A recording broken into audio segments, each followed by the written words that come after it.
Buenos días, buenas tardes, soy Iván de la Caja de Pandora. Bienvenidos a un nuevo programa en directo. En el programa de hoy estamos de nuevo con Sol Ahimsa dentro de esta serie de programas titulada Rompiendo mitos, capítulo 64. En el programa de hoy, Sol nos va a hablar sobre la misteriosa Esfinge de Giza. Veremos cuál es la historia que hay detrás de este enigmático monumento. Nos va a explicar que en realidad es la guardiana de la tumba del dios Osiris. Empezamos con el programa titulado La Esfinge y la tumba de Osiris. Como siempre, al final del programa, Sol va a responder a vuestras preguntas, que podéis ir dejando ya en el chat, como siempre en mayúsculas, para diferenciarlas de los comentarios. Indicadnos, por favor, vuestro nombre y país desde donde nos estáis viendo. Y ahora sí, pasamos a saludar a la protagonista de este programa de hoy. Hola, Sol, ¿qué tal? ¿Cómo estás? Hola Iván, ¿qué tal? Hoy estamos tú y yo juntos. Sí, estaba anunciado que Luis Palacios iba a conducir este programa, pero le ha surgido un imprevisto, un pequeño, ¿no? Un imprevisto de nada y no ha podido. Y le estoy haciendo aquí la suplencia. Y por eso aquí estamos tú y yo juntos. Bueno, nos estrenamos, porque no, nuestros amigos no nos han visto Sí, juntos no. compartir. Hemos estado juntos muchas veces, pero en público no. En público, no exactamente. Así que bueno, pues nada, hola a todos vosotros, buenas tardes, buenas noches. Y aquí estamos hoy un poquito antes. A partir de ahora los directos los haremos a las 9 de la noche. Y sí, el tema de hoy elegido, pues nos vamos a Egipto con la Esfinge y con la tumba de Osiris. Pues adelante. Te voy pasando las diapositivas cuando me vayas indicando. Vale, si hoy tenemos imágenes, hoy va a ser más entretenido porque vais a ver fotitos de lo que vamos a ir viendo. Bueno, ¿por qué hemos elegido este tema? Creo que hacía mucho que no hablábamos de Egipto, ¿verdad? Y bueno, tenemos ahí un viaje cercano también, bueno, cercano, final de año, pero para que vayáis un poco cogiendo idea, ¿no? O recordando cositas, ¿no? Sí que la Esfinge es uno de los monumentos más representativos de Egipto, ¿no? Pero no solamente Egipto, hay muchas esfinges en otros lugares, como Grecia, por ejemplo, que en realidad el origen de la Esfinge viene de Grecia. En Egipto no había esfinges. En Egipto empezaron las esfinges en tiempo moderno, cuando ya adoptaron esas imágenes de precisamente de Grecia. En Egipto lo que pasa que como apareció ese gran, inmenso león con cabeza humana y que es como se veían, como digo, ¿no? Las esfinges griegas, pues entonces se adoptó ese nombre. Pero en realidad era una esfinge o no lo era. ¿Tiene sentido que haya una esfinge en el tiempo en el que fue construida este monumento? Realmente no. Hay muchas teorías. Vamos un poquito a comentarlas, ¿vale?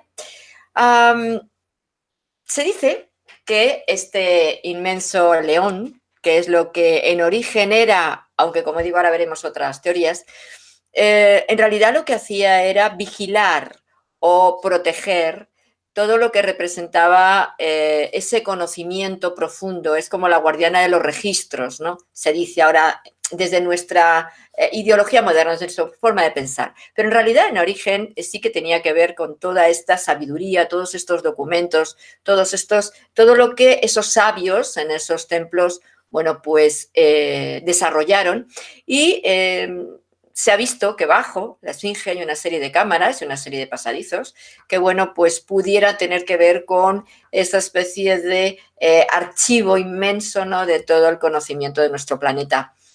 Se dice también que esta Esfinge pudiera ser un medio de comunicación con los extraterrenos. Entre las patitas de la Esfinge hay una estela, que es como una placa de piedra que reza, o sea, o que dice, se puede leer: he estado aquí desde el primer tiempo. Claro, el primer tiempo no puede ser cuando empezaron los que nosotros llamamos faraones, que ellos llamaban reyes en realidad, porque faraón tampoco es una palabra egipcia. Ese primer tiempo es el que llamaban Sep-Tepi y es el tiempo en el cual Osiris vino en ese principio de la humanidad, según nos cuentan, a esa zona que ahora llamamos Egipto. Lo llamaban, decían que venía de Occidente. Claro, el Occidente en ese tiempo estaríamos hablando, por ejemplo, de la Atlántida. Por ejemplo. También estaría claro que hay mucho más en Occidente, pero donde se cree que pudiera tener más sentido es que, y es lo que decimos todos, ¿no?, que Egipto es una colonia de la Atlántida, una colonia atlante. Entonces aquí este Osiris, bueno, pues le decían eso, que tiene que ver con su aparición. Y además fijaros que este tiempo, si nos vamos ahora que veremos un poquito hacia qué tiempo nos podemos remontar, estaríamos hablando en lo que se llamaba la era de Leo. Ahora nos empeñamos en que estamos en el era de Acuario. Astronómicamente no, todavía queda para llegar a este tiempo. Pero sí que es cierto que en los cálculos previos a echando para atrás, como si dijéramos en el tiempo, este tiempo al que estaban todas estas construcciones, que estamos hablando de entre el 10.000, 10.500, inclusive un poco más allá, hasta el 12.000, podría ser, estaríamos hablando de esa era de Leo. Por lo tanto, tiene mucho sentido que este inmenso león pudiera ser ese guardián, ¿no?, de todo lo que se escondía en esta gran explanada de Giza. Bueno, también ya a nivel anecdótico se dice que esta esfinge, podemos poner ya imágenes, Iván, para que vean esa nariz de la esfinge curiosa que nos están contando que viene de la época de Napoleón. Fijaros en que es como chatita, no tiene nariz, ¿no? Entonces, si avanzas un poquito más, se verá mejor esta esfinge. Veis que es una cara plana, no tiene nariz. Se dice que, bueno, fue en la época de Napoleón que le dieron un cañonazo, pero en realidad no es verdad. Fue un rey musulmán del medievo que decidió que como la esfinge representaba a alguien o algo que estaba custodiando el inframundo y que era como una especie de demonio peligroso, ¿no?, pues se creía entonces que habría que destruirla o había que quitarle parte de ese poder, ¿no? Y entonces ahí, bueno, pues hubo una serie de actos vandálicos que la dejó sin nariz. No pudieron hacer mucho más, afortunadamente, ¿no? Pero vamos, que no tiene nada que ver con Napoleón. Fijaros qué inmensa es. Detrás tiene la pirámide de Kefren, que es la segunda, y es un inmenso cuerpo que, si lo vamos a ver ahora de perfil, en la siguiente imagen, veis que es un inmenso cuerpo con una cabecita de jíbaro. ¿Qué quiero decir con esto? Que el cuerpo es muy grande y la cabecita muy pequeña en comparación. Fijaros que en Egipto las proporciones eran perfectas. Cualquier templo, cualquier imagen, todo era perfecto. No tenía sentido, ¿no?, el que algo fuera deformado. No tiene sentido, por tanto, que esta esfinge tenga este cuerpo tan grande y esta cabeza pequeña. Y como digo, en la época del 10.000, más allá, 10.500 hasta el 12.000, en ese tiempo no existían las esfinges en Egipto. Sí que representaban animales o otro tipo de construcciones, como las pirámides u otros templos, como el templo que hay donde está la esfinge o el que está en el que se llama Osireón, pero para nada lo que ahora, o sea, lo que nos muestra esta esfinge. En realidad, cada vez se piensa y se tiene más claro que es la cabeza no humana, sino de un león. Y de donde sale, bueno, pues esa parte de lo que es el tocado de la cara, de la cabeza, perdón, tendría que ver con la melena del león. Claro, si nosotros tallamos una cara humana en una cabeza de león en otro tipo de cabeza, pues se queda mucho más chiquitita. ¿Tiene sentido que sea un león? Totalmente, totalmente. Se ha dicho también que pudiera ser un Anubis, pero para que fuera Anubis, en realidad tendría que ser la explanada de Giza, pues una necrópolis, y no lo es. Es decir, un lugar donde se entierran muertos, y no lo es. En realidad no se ha encontrado ninguno. Para nada, ni nada que muestre que pudiera ahí haber estado en algún momento algún fallecido. De manera que, pero sin embargo, sí que estas pirámides y por supuesto esta esfinge sí tiene mucho que ver con ese mapa celeste, ese cielo que es de donde venimos, ¿no? Y de donde dice que vinieron los dioses y que, bueno, pues luego mezclados con los humanos formaron la raza actual, que es Orión. Las tres pirámides están colocadas, bueno, pues de manera que coincide con ese cinturón de Orión. Tiene mucho más que ver con algo de tipo tecnológico o algo de tipo astronómico. De hecho, la Gran Pirámide, la de que llaman Keops, que tiene una datación más o menos de un 12.500 a.C. por ahí, aunque no lo quieran reconocer por determinadas fuentes más ortodoxas, ¿no?, históricas. Pero es así. Esta se considera que pudiera ser, por cómo está constituido, en realidad más una tecnología, por ejemplo, una gran máquina hidráulica o inclusive que tuviera que tener que ver, bueno, pues con otras tecnologías mucho más avanzadas, ¿no?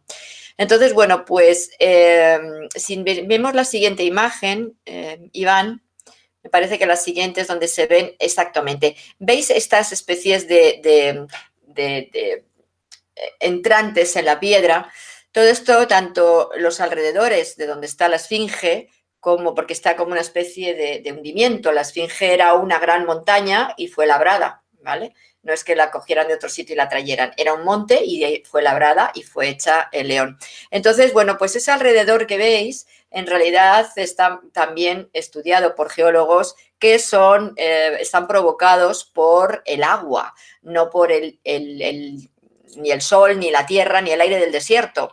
Claro, si nos vamos a un tiempo en el que esto pudiera formarse, volvemos entre el 10.000 y el 12.500 a.C., que es cuando en esta zona hubo grandes torrentes de agua. Entonces caía el agua, pues eso, a raudales. Y sí pudo hacer este tipo de surcos en la piedra, de manera que ahora se puede comprobar. No le quieren dar explicación porque, claro, desde la lógica que ellos nos quieren dar, pues no tiene sentido, porque solamente esto lo puede provocar el agua. Y se supone que en el desierto no llueve. Así que habría que irnos mucho más allá. Con respecto a lo que he comentado antes, que esta esfinge pudiera tener la cabeza de un chacal en vez de un león, es una teoría que viene de Robert Temple.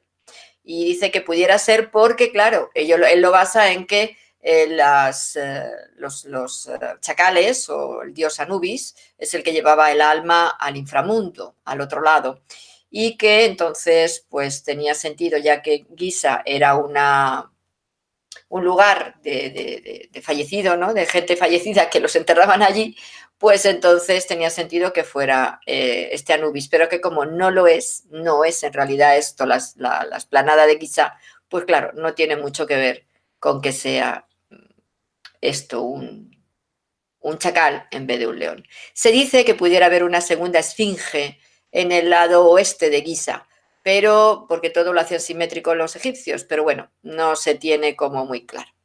Si volvemos a poner un poquito la imagen de la cabecita, no, la imagen de la cabecita, exactamente.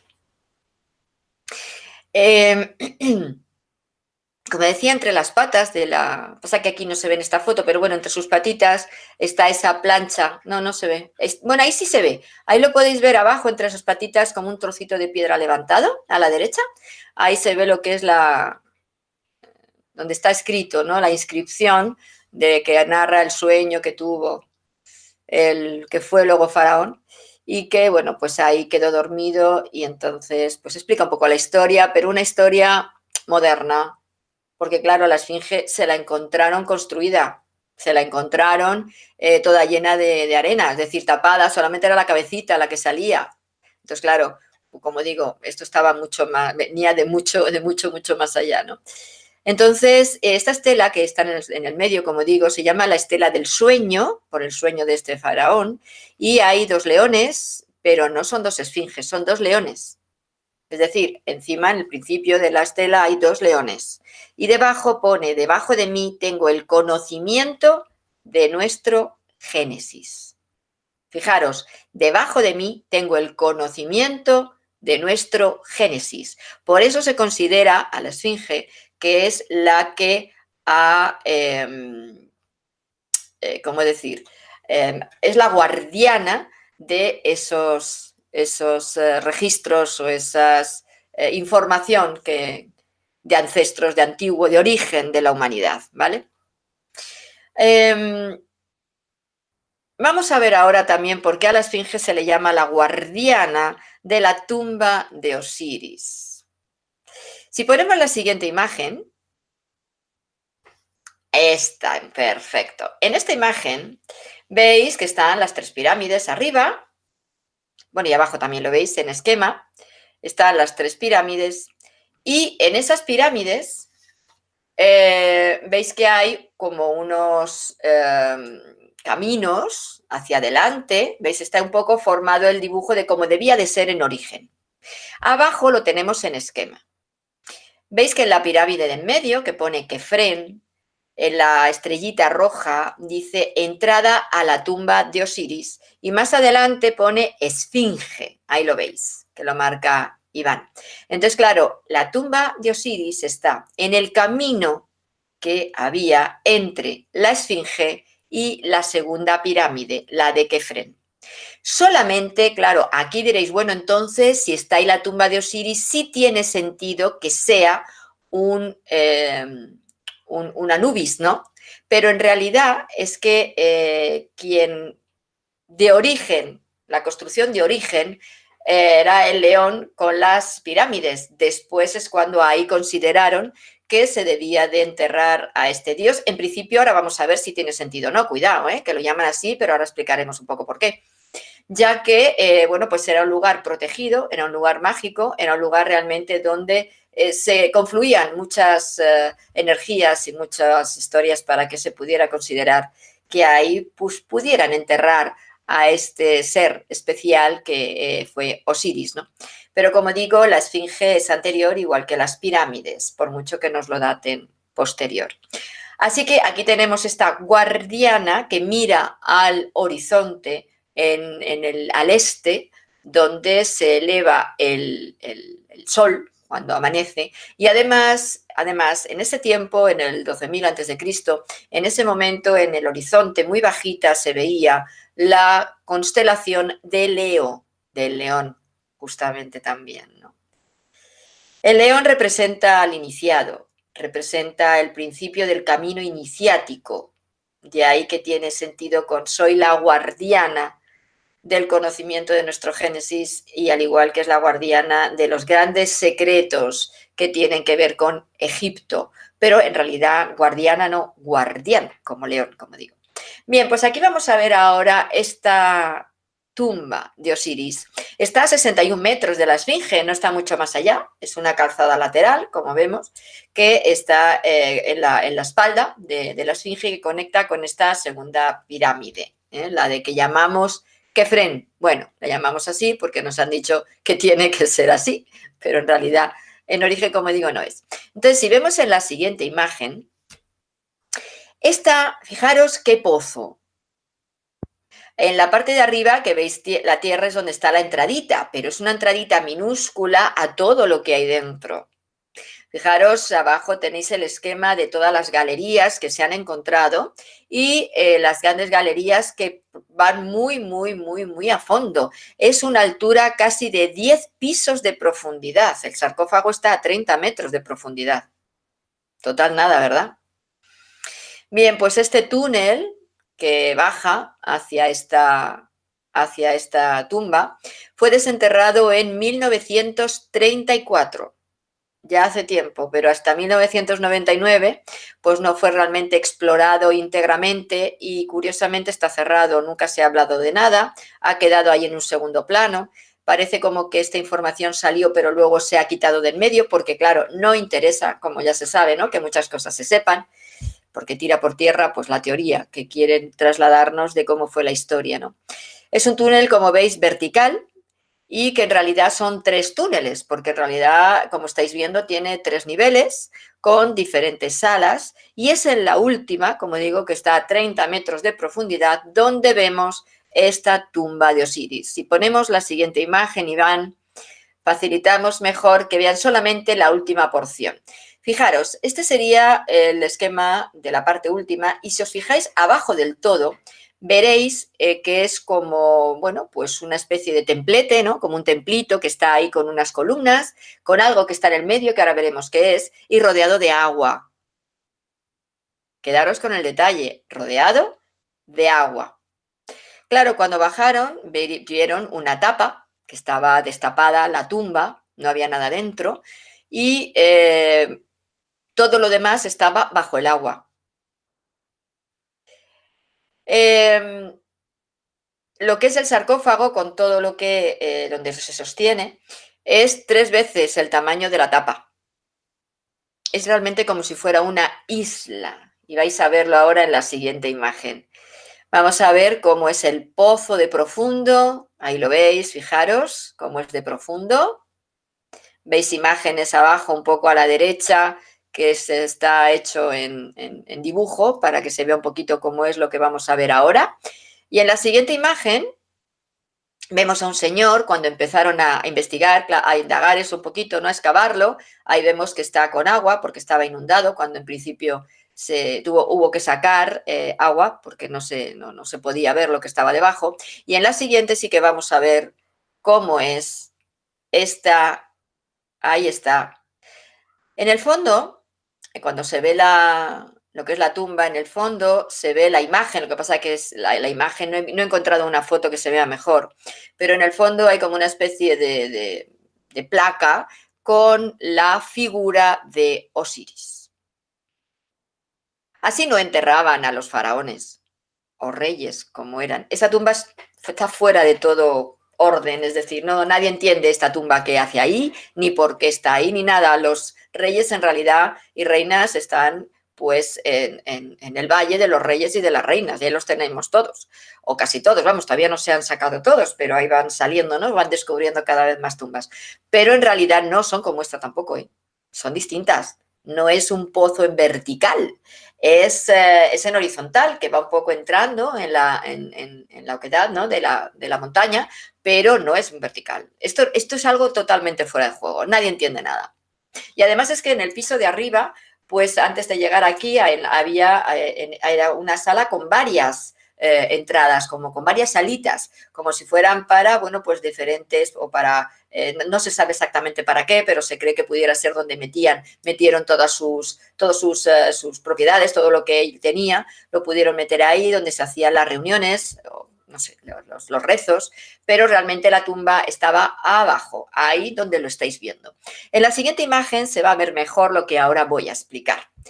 Esto es un dibujo de cómo está configurado. Fijaros, tenemos la piedra a los lados, luego tenemos como un río, una zona de agua, después tenemos como si fuera una isla con 4 torres, que serían como 4 pilares, y en el centro como una oquedad con agua y en el medio el sarcófago. Bien, este tipo de construcción tenía que ver con precisamente toda lo que nos ha llegado información de la Atlántida.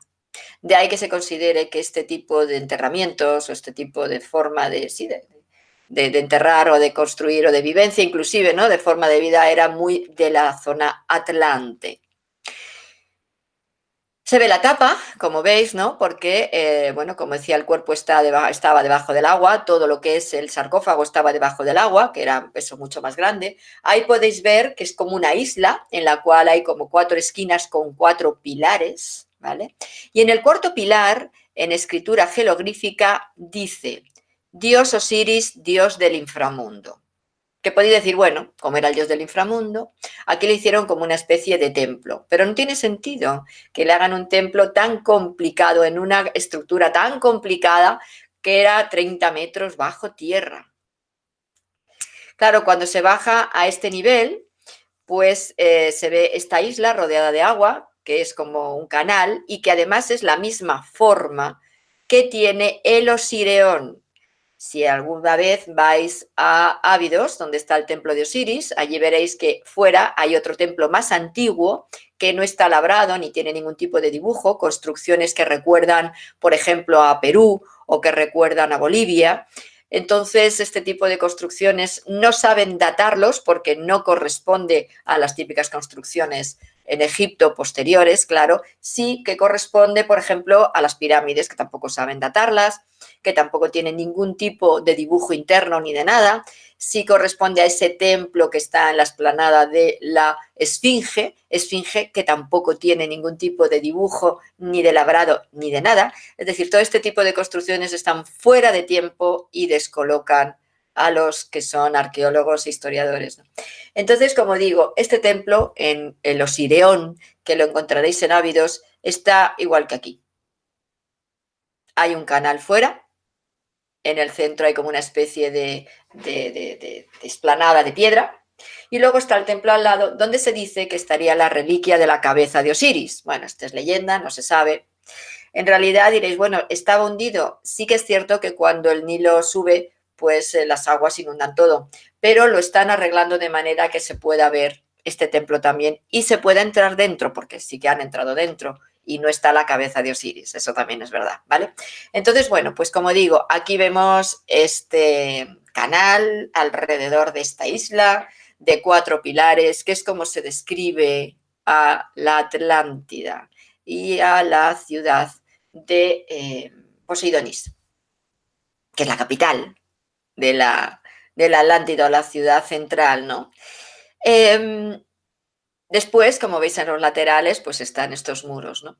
Mientras que algunos piensan que no sé, que Osiris es un mito, que su tumba puede ser simbólica. Cada vez se está demostrando más, inclusive hay textos como pueden ser la lista de reyes de Manetón, en el cual se habla de que estos que nosotros llamamos dioses en realidad eran reyes de la época predinástica. Por lo tanto, tiene sentido que tuvieran sus tumbas, ¿no? Y aquí tenemos unas tumbas mucho más grandes que las de un humano normal, un sarcófago que mide 2,7 metros, que además evidencia una altura fuera de todo lo terreno, inclusive, ¿no? Y que recuerda mucho a los sarcófagos que están en el Serapeum, que también tienen unas dimensiones impresionantes. Sarcófago en realidad quiere decir comedor de carne, ¿vale? Esa es lo que quiere decir esta palabra. Pero en realidad es que en los sarcófagos vacíos no se han encontrado restos de ADN ninguno.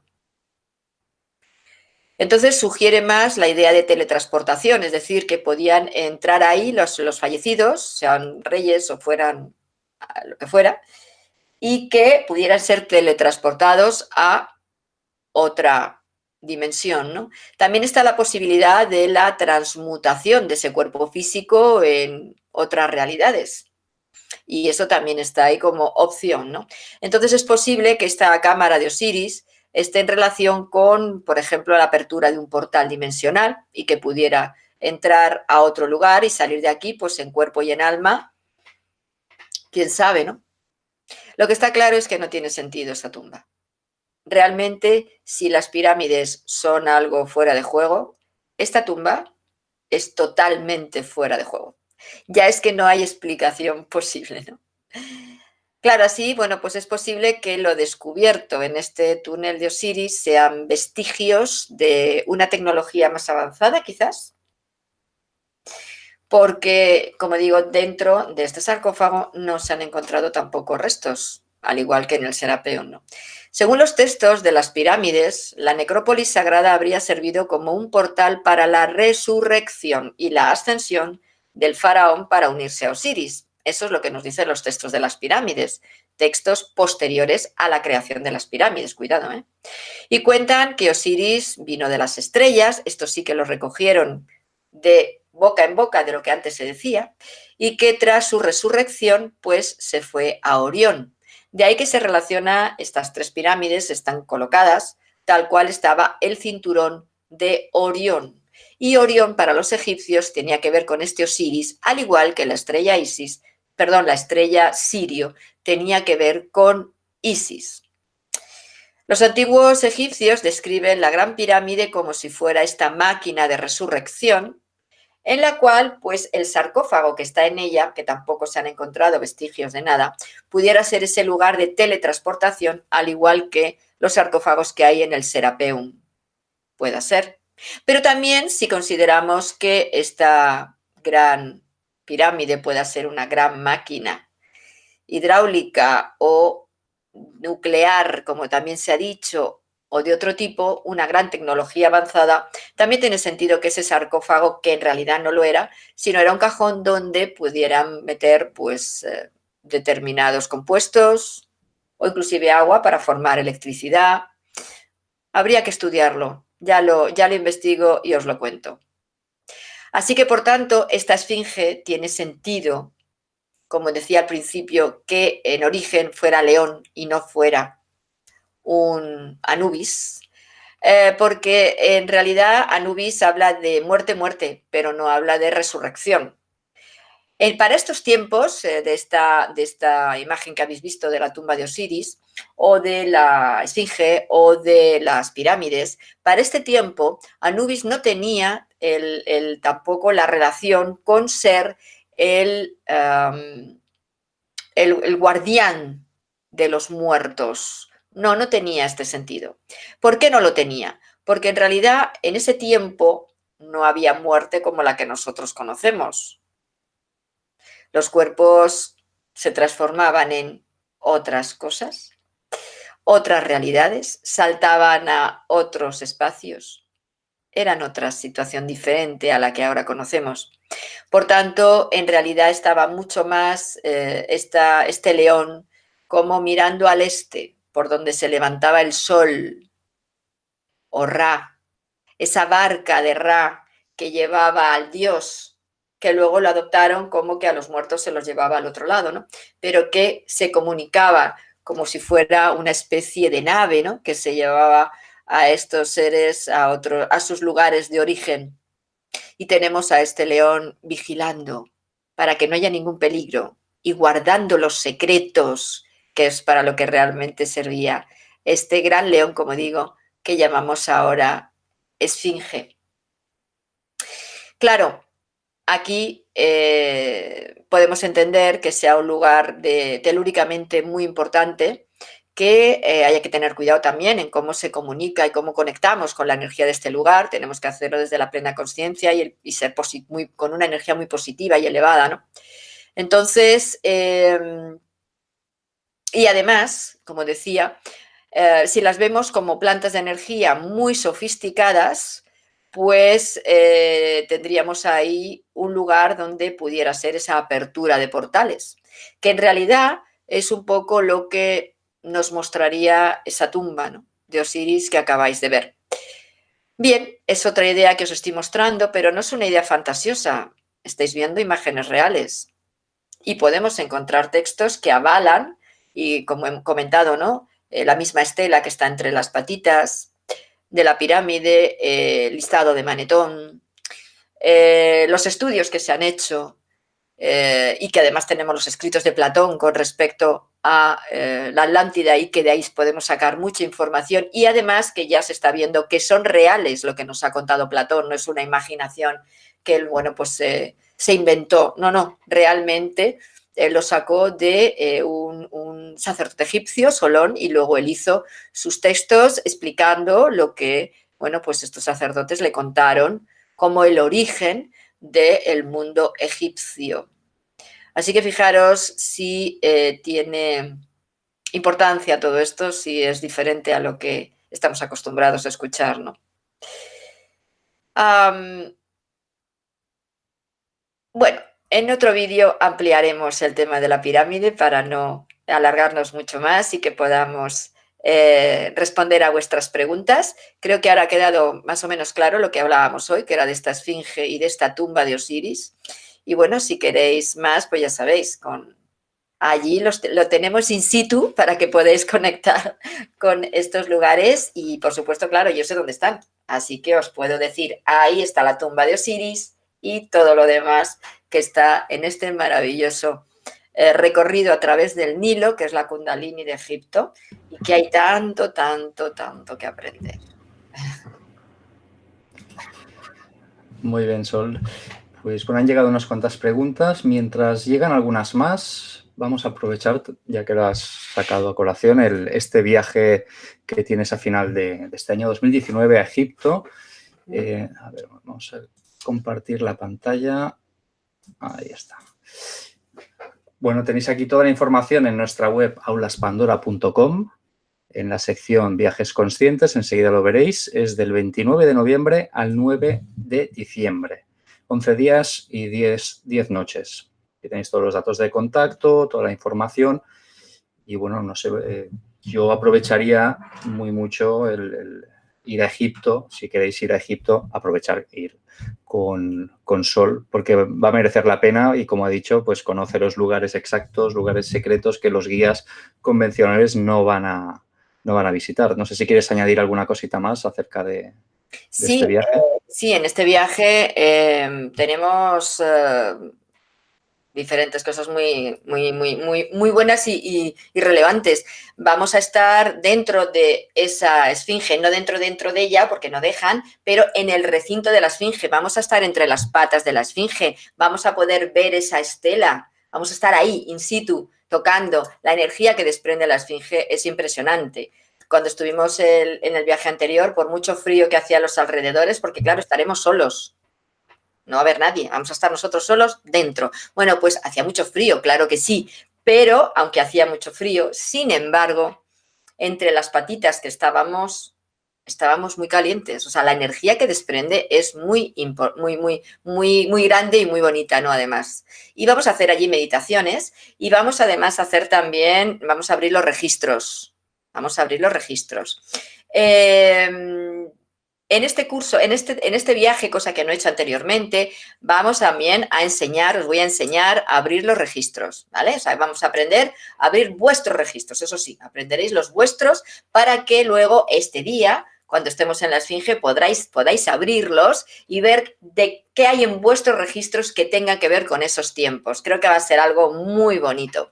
Aparte de esto, vamos a estar también solos en el templo de Philae, en el templo de Isis. Vamos a hacer un ritual, vamos a conectar con la energía de la diosa, vamos a invocar el Ka de Isis y a recibir un mensaje de ella. Y vamos a hacer toda una meditación. Igualmente, en el viaje anterior, todo el grupo terminó con una emoción, algunos llorando, todos emocionados de lo bonito que fue, ¿no? Aquello. Y, por supuesto, que vais a tener toda la explicación de pues, todo lo que representa Egipto, cómo fue creado, lo que representa cada templo, los dioses. O sea, os voy a dar información de todo. También, además, doy material. Doy apuntes para que tengáis todo el material y que os lo podáis luego llevar a casa. Y vamos a hacer templo a templo, pues, meditaciones diferentes para trabajar desde los chakras de allí, de Egipto, los 7 chakras y en conexión con los nuestros, por supuesto que sí, ¿no? Así es que creo yo que va a ser un viaje muy bueno. Aparte de eso, como digo, meditaciones, toda la información, los apuntes. Esta vez serán 2 cursos. Uno, activar el sistema pineal y el otro, leer los propios registros, ¿no? Así es que, bueno, pues creo, Iván, que va a ser muy atractivo este viaje. Sí, la verdad es que merecerá la pena, así que, bueno, iros apuntando, como hemos dicho, en nuestra web aulaspandora.com. Y también tenemos en abril, que es lo más cercano, Sola IMSA va a visitar Miami. Si estáis de los alrededores, también merecería la pena que os apuntéis a los talleres y formaciones que va a dar. Vamos a dar aquí una pequeña pincelada. Lo compartimos. Como antes, en nuestra web aulaspandora.com. Mirad, si vais a la pestaña Autores, aquí os encontráis a Sola IMSA y aquí podéis ver los diferentes países donde va a estar. Ahora mismo estará en Miami. Entonces, clicáis en Miami y os va a aparecer aquí todos los cursos que va a dar. Tenéis aquí el pack completo, que sería este, que son 3 talleres y una formación. Y pues tenéis el taller de activación del sistema pineal, taller de autoextracción de implantes y larvas, taller de registros acásicos 1 y 2 y la formación de la técnica He-Shear. ¿Quieres añadir alguna cosita más para animar a nuestros amigos que se apunten, a nuestros amigos de Miami, que se apunten a estas formaciones? A ver, los talleres son muy completos. Todos los talleres son muy prácticos además y van a servir para que podáis tener todas las herramientas necesarias para estar bien. Yo siempre digo que es mejor aprender que depender. Y para eso es para lo que, bueno, pues os enseño todo esto, ¿no? La activación del sistema pineal, lo que os va a ayudar es a aperturaros a esa otra realidad, poder estar mucho más en conexión con vuestros dones, con lo que sois y poder tener eso, más sensibilidad también para todas estas conexiones y más despertar, ¿no? Y además aprender también a manejaros, que es lo importante, y a identificar con todo lo que representamos como seres físicos y como seres energéticos. Luego, por supuesto, pues técnicas como es la autoextracción de implantes, técnicas como es también la apertura de registros y, por supuesto, la técnica ISIR es un compendio de todo lo que yo he ido aprendiendo y de esta manera, bueno, pues he creado una técnica que es súper completa, en la cual hay una parte de trabajo áurico, hay una parte de sanación de vidas pasadas, hay otra parte que es trabajar con los circuitos electromagnéticos del cuerpo. Es decir, hay muchas asignaturas, como si dijéramos, o muchas temáticas distintas que se incluyen en este curso. Entonces, creo que es muy completo y tengo además muchos testimonios de personas que ha habido resultados maravillosos. O sea que, bueno, pues creo que se interesaría. Sí, sí, perfecto. Pues ya sabéis, tenéis toda la información en aulaspandora.com. En esta ocasión sería la sección de eventos presenciales. Y además en este vídeo hemos puesto en la información que acompaña el vídeo, en el texto, ahí debajo del vídeo tenéis todos estos links que hemos mostrado ahora, tanto del viaje como de estas formaciones. Y bueno, estas formaciones se pueden tomar de forma individual, podéis tomar un taller, 2 talleres, la formación o adquirir el paquete completo que sale más económico. Bueno, pues ahora sí, vamos al turno de preguntas, si lo estáis esperando. Y vamos con una primera pregunta que ha puesto Claudia Castell en el chat. Dice, dentro de la Gran Pirámide sentí una leve vibración en las paredes de allí. Al salir sentí como si me hubieran drenado parte de mi energía. ¿Cómo lo contrarresto esto ahora? Muy buenas, Claudia, ¿qué tal? A ver, claro, si es que al entrar en la pirámide entramos como muy alegremente, pero la pirámide es todo una estructura, es toda una maquinaria, ¿vale? Y esa pirámide está unida a las otras dos, no trabaja sola. Entonces, entiendo que te hayas sentido drenada. Sí que es cierto que hay personas que no se sienten, depende de la sensibilidad. Lo que tienes que hacer es que has perdido la tierra. Lo que tienes que hacer es trabajos de toma de tierra.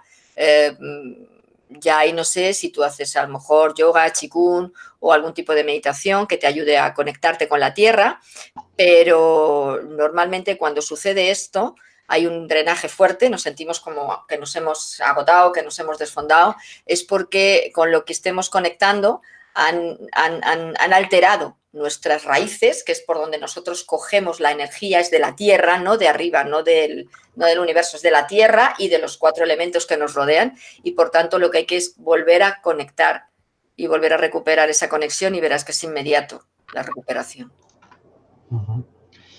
Elizabeth Merlin pregunta acerca de la técnica ISIR. Dice si vas a enseñar cirugía aural en esa formación. Claro, es que la técnica ISIR, por eso he dicho que tengo diferentes técnicas dentro de ella, ¿no? Una, por supuesto, que es el testaje, es decir, testar el campo energético, hacer 2 tipos de testaje, el sensitivo, que es con las manos, y a través del pulso, que es algo que no se conoce mucho, pero a través del pulso es un muy buen testaje para cuando son zonas como muy pequeñas, para ser mucho más exactos. Inclusive el pulso puede también valer para si una medicación vale o no vale. No es como la quine, es más fácil, pero bueno, es súper útil. Y después del testaje, entonces enseño esa cirugía oral, porque además para hacer también sanación de vidas pasadas se hace a través del campo energético y necesitamos saber cirugía oral, así que sí, claro. Una pregunta de Ana, dice, ¿la esfinge en astral es un templo de conocimiento? La esfinge en astral no. En planos a partir de lo que llamamos nosotros quinta frecuencia, sí. Buena pregunta. Y viene otra de Liz Rugerio desde México. ¿Qué opinas de los relatos de Edgar Cayce Sí. de lo que vio en su trance debajo de la esfinge o bajo la esfinge? Sí, Edgar Cayce vio que bajo la esfinge había como es una gran biblioteca, describió pues los túneles, las salas y de hecho su grupo es uno de los que han estado investigando allí y han sido los que han descubierto con su maquinaria que son tipo sonar para ver si hay estructuras, o sea, hay zonas huecas, ¿no? Como salas o no. Entonces ellos sí que han visto una parte, un lateral de de la Esfinge hay una abertura que es por donde se puede entrar, pero les han prohibido el paso, es decir, ya no pueden seguir. Y fueron precisamente el grupo de Edgar Cayce el que empezó con estas investigaciones. Entonces, él sí que tiene, no todo lo que él decía era auténtico, pero es cierto que fue un gran medium y que pudo darnos muchos datos que nos han servido para seguir avanzando en la investigación, igual que de la Atlántida. Tiene un libro que no está a la venta, claro, yo lo tengo fotocopiado, sobre la Atlántida, que también da muchísima información. Entonces, bueno, sí, fue un gran medium. Gerfried Cardoso, desde Venezuela, dice, hay una montaña en una isla en Sri Lanka que dicen que también es una fortaleza de un león, pero sus patas son más de reptil que de un león. La mayoría decía que era de la era de Leo. No sé si tienes conocimiento acerca de esto. Pues no, pero lo veré, lo investigaré. De todas maneras, es que en la zona de Sri Lanka, la India, toda esa parte... No, isla es Sri Lanka, no es Sri Lanka. Me imagino que querrá decir Sri Lanka, lo que pasa es que la habrá escrito mal. Es que si no entiendo otra isla. Bueno, no lo sé. Sí, es que bueno, si tiene... Jeffrey, si lo ves, coméntalo en el chat, a ver si es Sri Lanka o... Mira, a ver, la zona de Sri Lanka, no sé, pero si tiene...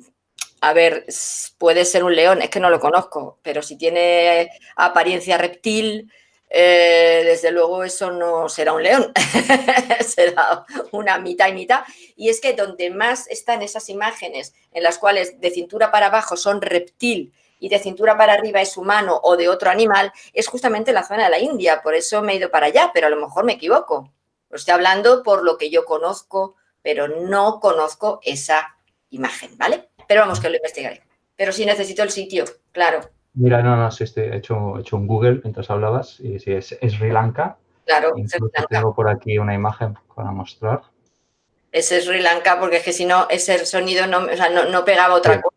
Sí, aquí podemos ver que es un templo en una roca y hay como unas patas que son como de reptil. Sí, en realidad, más que pezuña de león, parece de una especie de lagarto inmenso, ¿no?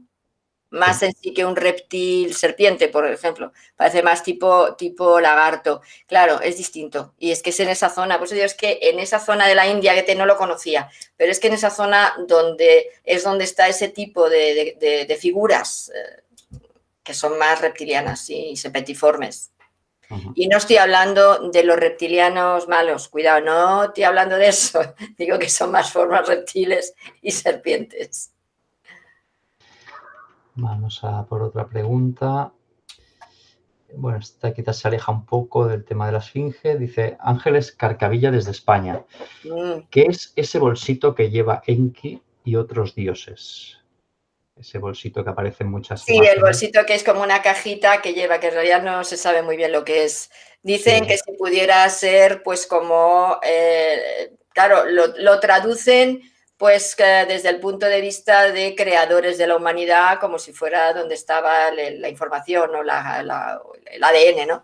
Pero en realidad no se sabe claramente, porque además está en distintas culturas, exacto, en América, como estás poniendo, y en Sumeria tenemos esto y tenemos en otras culturas, ¿no? Entonces, exactamente no se sabe y sinceramente yo no me he puesto a investigar más de lo que ya se dice por ahí. Pero lo que sí que no me resuena nada, porque además no hay ninguna base en ningún texto ni en ninguna leyenda de esta que se cuenta de boca en boca en los pueblos, ni nada de esto que tenga que ver con esa genética o ese trabajo de clonación o de laboratorio. Lo que no quiere decir que el humano, en cierta manera, yo estoy convencida, somos un proyecto de laboratorio, vamos, pero no el bolsito, que es distinto. Muy bien. Vamos también a por otra pregunta que es, bueno, también se sale un poquito del tema, es muy amplia, de Muérdago Inle. Dice, sí, de Wolf, ya sé, me va a poner en un brete, verás. Dice, ¿crees que existe el bien y el mal realmente? ¿Hay un camino a seguir o cada uno puede hacer lo que quiera? Cada cultura tiene su propia visión de ellos, por lo que son relativos y subjetivos. ¿Qué opinas? ¿Ves cómo me ponen un brete? Ya me la conozco yo. A ver, el bien y el mal son dos caras de la misma moneda. Es como la luz y la oscuridad. En realidad, no existiría uno sin el otro.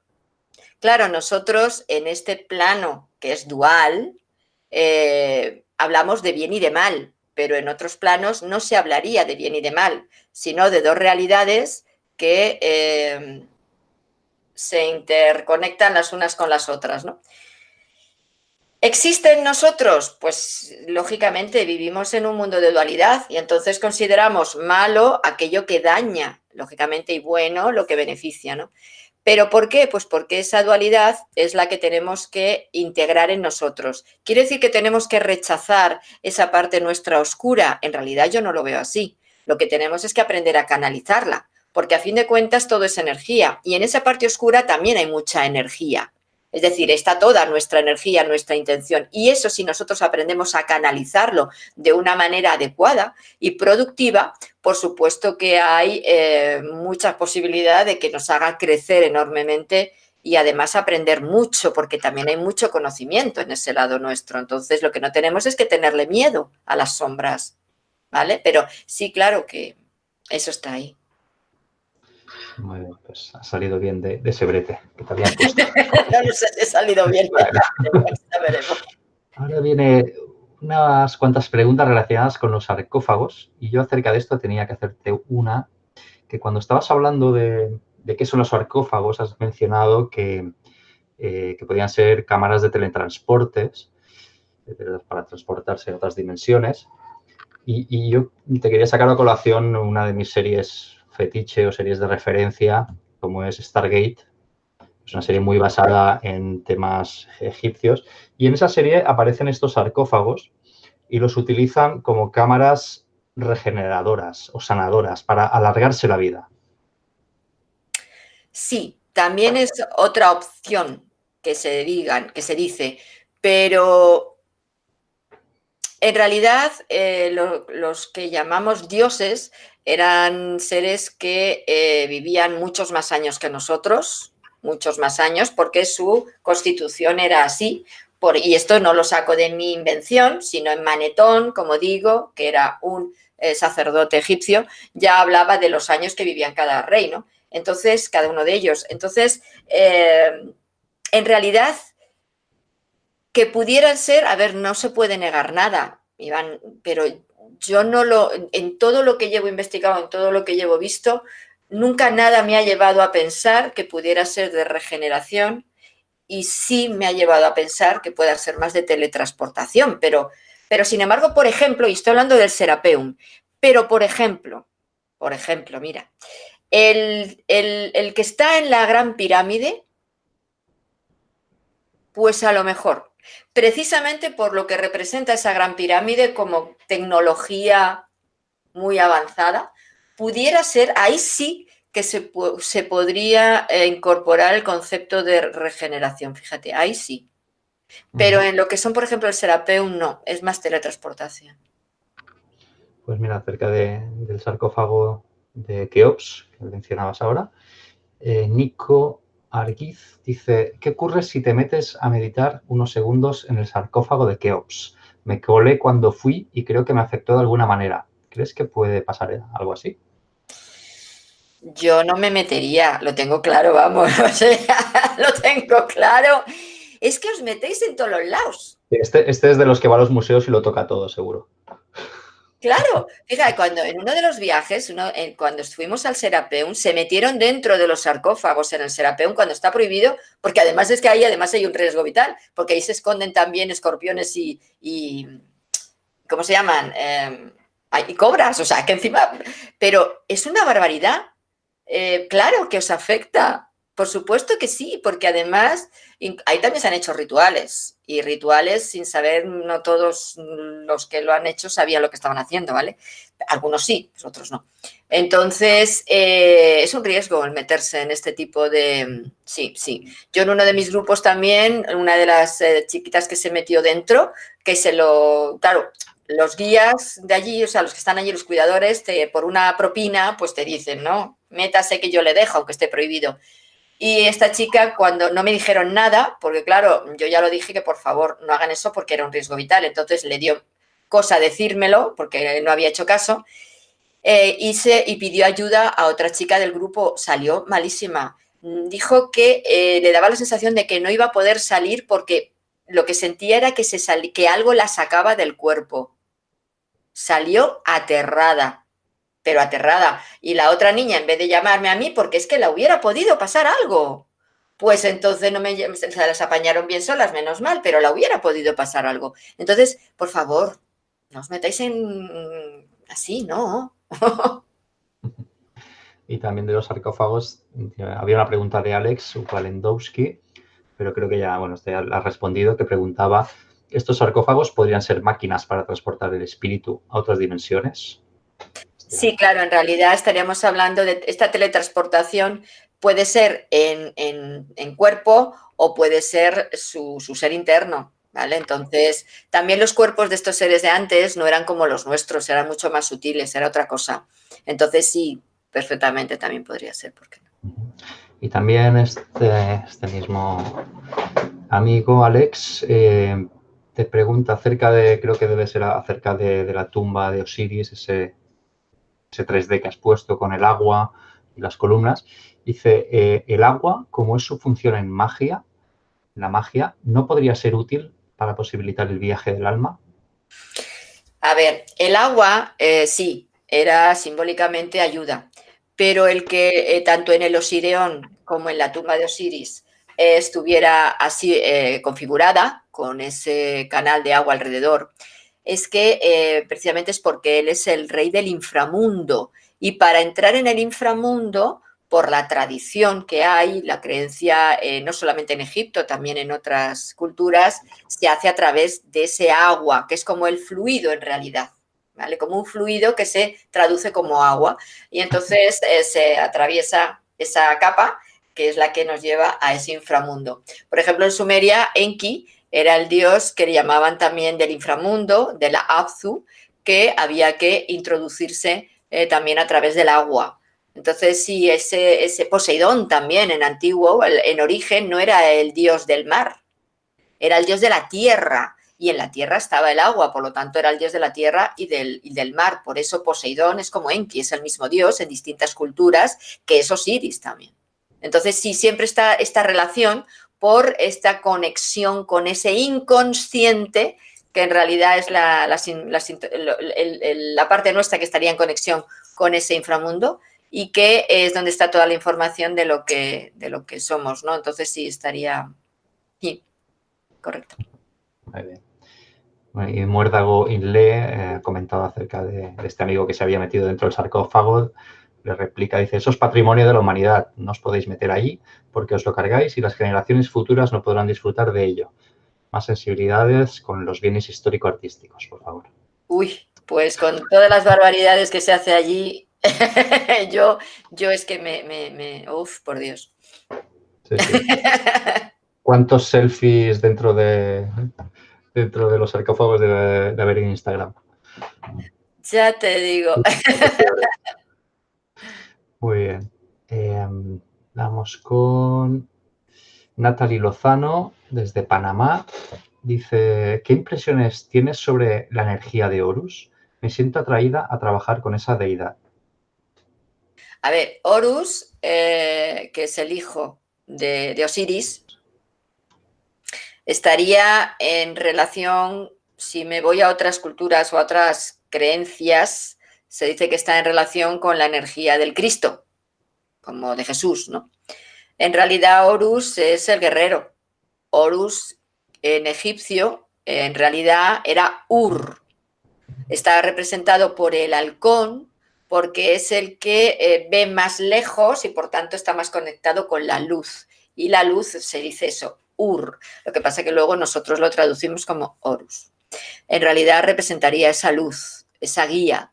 Y de hecho en el antiguo Egipto lo que hacían era que los halcones, o a Horus, lo representaban en la nuca de las figuras de los reyes, porque se decía que era el que guiaba o le daba la luz al rey, y cuando moría también le guiaba para que fuera a su lugar de descanso. O sea que en realidad Horus es la luz. Muy bien. Y Alif pregunta desde México, siempre me ha llamado la atención Anubis. ¿Es bueno tener una figura de Anubis en casa? Pues si te fijaras un poco más para atrás, yo la tengo. Es que Ahí, se ve mal, pero es ahí. el que está a los lados del obelisco, ¿verdad? A un lado se ven una figura con dos Sí, así. sí, se ve, se ve. ¿Lo ves? Bueno, pues ese es Anubis. Claro, yo tengo a Anubis, tengo a Horus, tengo a Sekhmet, tengo a Isis, tengo a Osiris, claro que sí, por supuesto. Tengo a Kepri, que es el escarabajo. Eh, a ver, fijaros, a pesar de que sean reyes, o sea, eran reyes que están ahí, que bueno, nosotros le hemos considerado dioses porque tanto física como por sus cualidades estaban muy por encima del humano de ese tiempo. Bien, pero a nivel iniciático, cada dios está en relación con una parte de nosotros, ¿vale? Es como que trabajar con ellos y por supuesto con los templos donde están, se activa, a nivel inconsciente es como que se activan unos arquetipos, una información que tenemos ahí, que la tenemos olvidada, y que al conectar con esas frecuencias empezamos a recordar y por tanto a conocernos mejor y a completar lo que representamos como humanos y como dioses, ¿no? Entonces, cada uno de ellos, como digo, es una parte a nivel simbólico, estaría en conexión con una parte nuestra, entonces para mí eso es una maravilla, ayuda a que despertemos. Una pregunta de Ana Romero. Dice, ¿es cierto que las pirámides de Egipto, México y Asia están alineadas de alguna manera? Sí, sí que es cierto a nivel de lo que es donde están ubicadas, se han hecho bastantes estudios de que están en determinadas líneas ley, que es como se llaman, ¿no? En determinadas líneas, determinados meridianos, determinadas zonas del planeta, unas conectadas con otras, y que es como si la energía fluyera entre ellas, ¿no? No están ubicadas en cualquier lugar, es decir, están en zonas muy concretas y con unas conexiones entre unas y otras, sí, pero no todas, cuidado, no todas. Algunas de ellas sí. Ahora, el foco centro es Egipto. El foco central son las 3 pirámides de Egipto y a partir de ahí es de donde se despliega a los distintos lugares. Precisamente porque es Egipto, es colonia Atlante, que fueron los que trajeron ese tipo de tecnología. Claudia Martínez desde México pregunta si será cierto que las pirámides son portales por donde algunas razas oscuras envían la energía que nos absorben. Son utilizadas por algunas razas oscuras para fines de este tipo. Hombre, hay zonas que, como digo, no todas las pirámides son iguales, no todas mueven el mismo tipo de energía, entonces sí, y de hecho hay algunas que sí que se ha reconocido que mueven este tipo de energía oscura. Ahora, que sean para portales que entran seres de otros planetas y tal, ahora mismo no. Lo que pasa que a nivel energético, pues si algo vibra en una frecuencia determinada, pues los seres que vibren en esa frecuencia pueden conectar con ellos. Y eso sí para nosotros puede ser dañino porque es una frecuencia, como digo, que para nosotros nos afecta, pues claro, lógicamente. Pero sí hay lugares en el planeta donde pasa esto.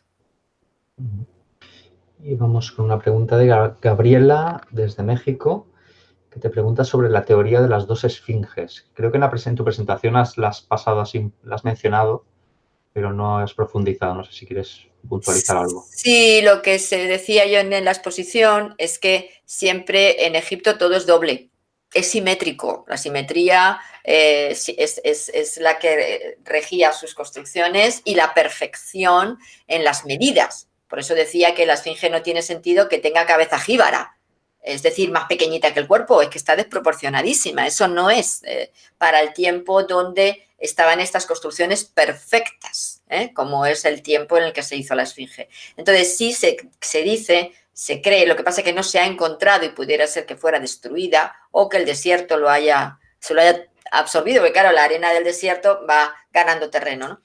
Que pudiera haber otro león, sería, no esfinge, otro león en la zona de Occidente, es decir, al otro lado del Nilo, ¿vale? La esfinge está en la zona este, pues entonces que hubiera otra en la zona oeste.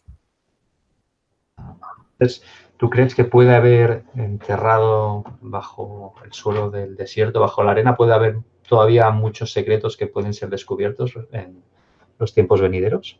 Totalmente, pero además no es que lo diga yo, es que me lo han dicho los mismos guías en Egipto, nos lo han dicho que, por ejemplo, el Cairo y prácticamente todo Egipto está hueco, es decir, lo que hay debajo, hueco, que debajo de lo que ahora se ve es un inmenso mundo, hay otro mundo. Ellos saben perfectamente que todavía no ha salido a la luz ni el 10% de todo lo que hay bajo la tierra del desierto o bajo las ciudades. Es impresionante, es que ellos mismos te lo dicen, pero que también te reconocen que desde luego no está Egipto, o sea, lo que es el museo, el ministerio, ¿no?, que se encarga no está por la labor de meterse en esta obra de ingeniería que sería sacar todo eso.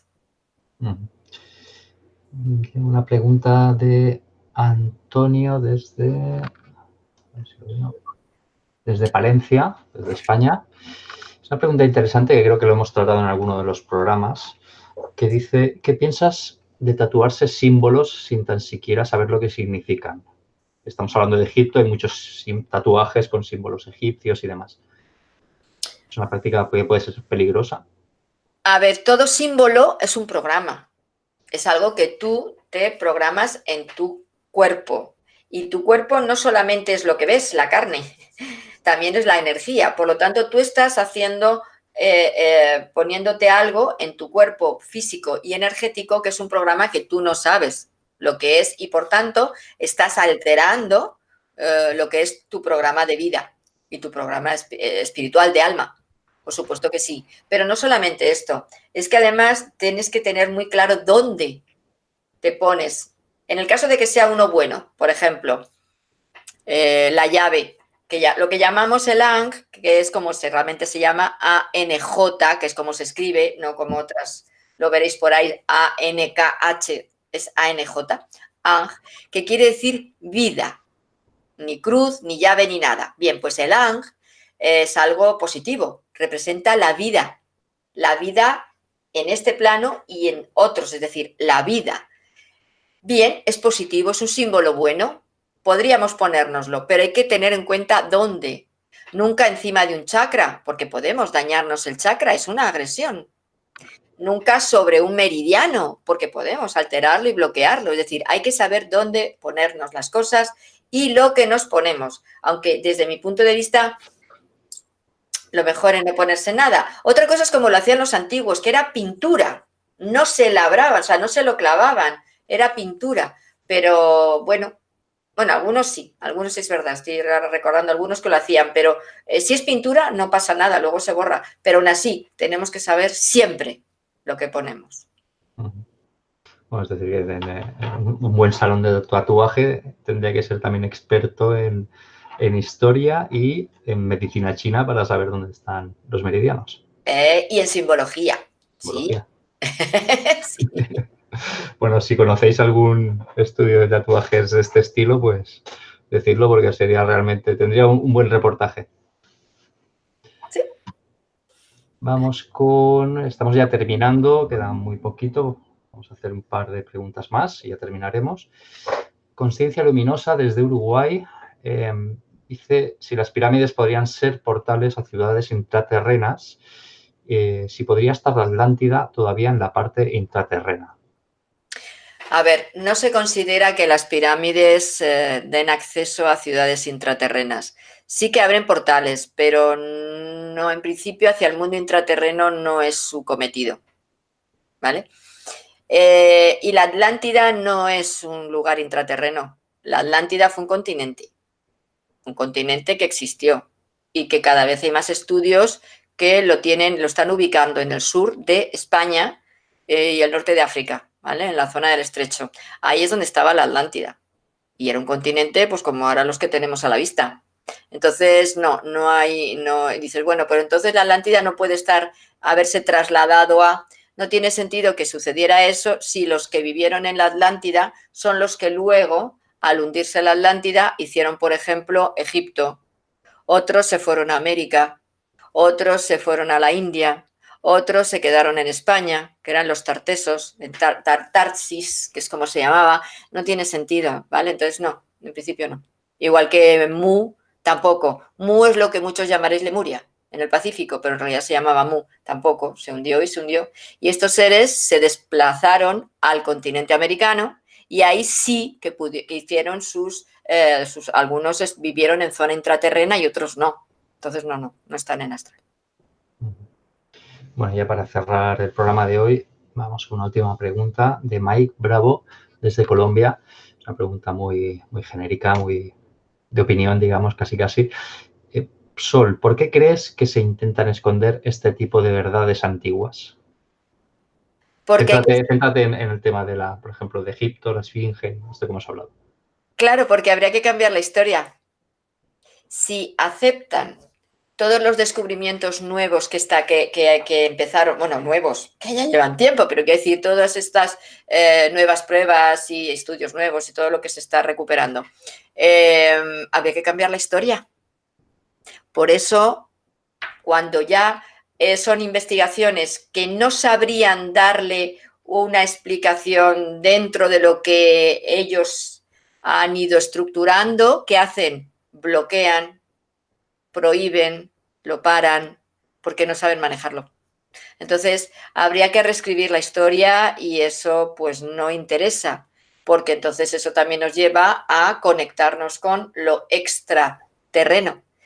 Y y esos extraterrestres, pues ya sabemos que tampoco les interesa que se reconozcan muchas cosas por lo que el trabajo que están haciendo a nivel bajo cuerda con determinados gobiernos y también porque, bueno, de esa manera habría que también reconocer que la ley de Darwin no era cierta, que el humano fue un experimento de laboratorio y muchas otras cosas. Es que sería horrible. Daríamos la vuelta. De todas maneras, Iván, en la Biblia, en los estudios que está haciendo Mauro Biglino de la Biblia, que en realidad él es traductor de los textos en el Vaticano, y es el traductor más relevante del Antiguo Testamento, ahí él ya dice que primero que la Biblia no habla de Dios para nada, son textos de tipo social y político.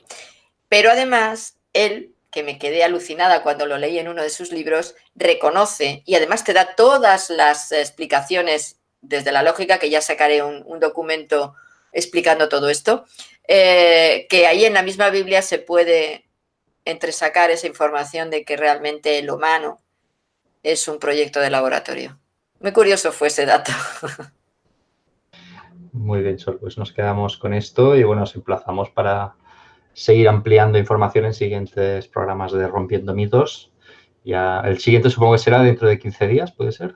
Más o menos. Sí, 15 días, ahí haremos el siguiente, ya veremos de qué va, de momento no sabemos. Muy bien. Y bueno, ya estará nuestro amigo y compañero Luis haciendo este tándem que hace contigo cada 15 días. Y bueno, pues muchísimas gracias, Sol, por todo esto que nos has brindado. Yo creo que somos un poquito más sabios ahora. Muchas gracias a ti, Iván. Y muchas gracias a todos vosotros por acompañarnos, por hacer preguntas, por interconectarnos, ¿no? Estemos todos un poquito más comunicados y sobre todo porque os interesan estos temas, que a mí eso pues me encanta, ¿no? Poder compartirlo. Muy bien. Y bueno, como hemos mencionado antes, no olvidéis que Sol estará en el mes de abril en Miami haciendo estos 3 talleres y una formación. Y también a final de año, en diciembre, este viaje a Egipto muy especial. No os lo perdáis. Tenéis toda la información en este programa, en la información que acompaña el programa y en aulaspandora.com. Pues ahora sí, Sol, muchas gracias y hasta el siguiente programa. Hasta luego. Chao, chao a todos. Y bueno, a todos vosotros, muchísimas gracias por participar, por estar en el chat, comentando con todas las preguntas que hacéis, que son muy interesantes y enriquecen estos programas. Y nos vemos, como siempre, en el siguiente programa. Hasta otra.